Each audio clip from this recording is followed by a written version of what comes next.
Hello viewers, স্বাগতম SNS.TechBD YouTube চ্যানেলে। এই ভিডিওতে আপনাদের সাথে আমি শেয়ার করব কিভাবে খুব সহজে Adobe Illustrator রিসেট করবেন।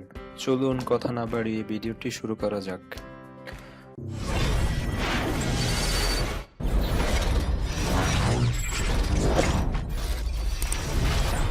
প্রথমেই আমি Adobe Illustrator সফটওয়্যারটি ওপেন করব, দেন কিছু জিনিস চেঞ্জ করে দিচ্ছি। যেমন এখান থেকে ব্যাকগ্রাউন্ডের কালারটি আমি চেঞ্জ করে দিচ্ছি।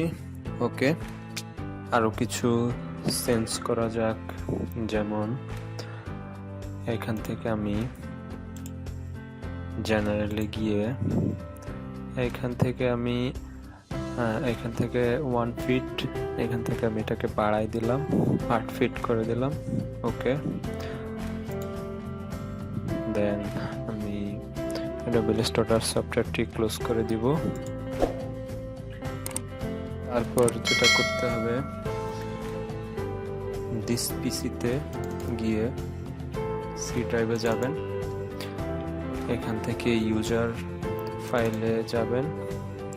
এখানে দেখতে পাচ্ছেন ডিফল্ট এমডি শামসুদ্দিন পাবলিক, এই তিনটা থেকে এখানে আপনার এমডি শামসুদ্দিন, এটা আমার পিসির নাম। তো আপনাদের এখানে পিসির নাম থাকবে আপনারা যেটা সেট করেছেন। ওকে, এখান থেকে অ্যাপ ডাটাতে গিয়ে রোমিং, এখান থেকে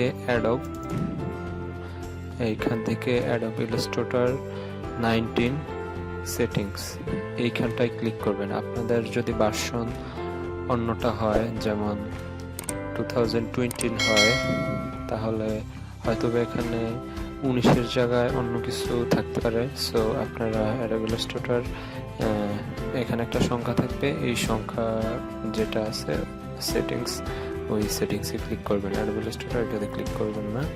তারপর এখান থেকে ENUS থেকে 16, এখান থেকে নিচে নামবেন।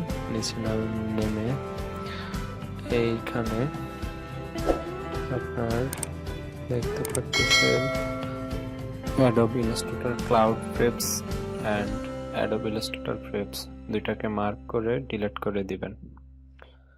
দেন এটা ক্লোজ করে দিবেন।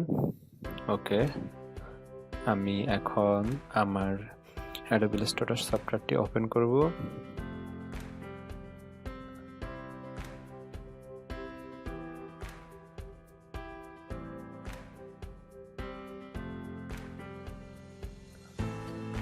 ওকে, এখানে দেখতে পাচ্ছেন সব আগের মতো হয়ে গেছে। সো এইভাবেই আপনারা আপনাদের Adobe Illustrator সফটওয়্যারটি খুব সহজে রিসেট করতে পারবেন। তো বন্ধুরা, এই ছিল আজকে আমাদের ভিডিও। যদি ভিডিওটি ভালো লাগে থাকে, লাইক, কমেন্টস এন্ড সাবস্ক্রাইব।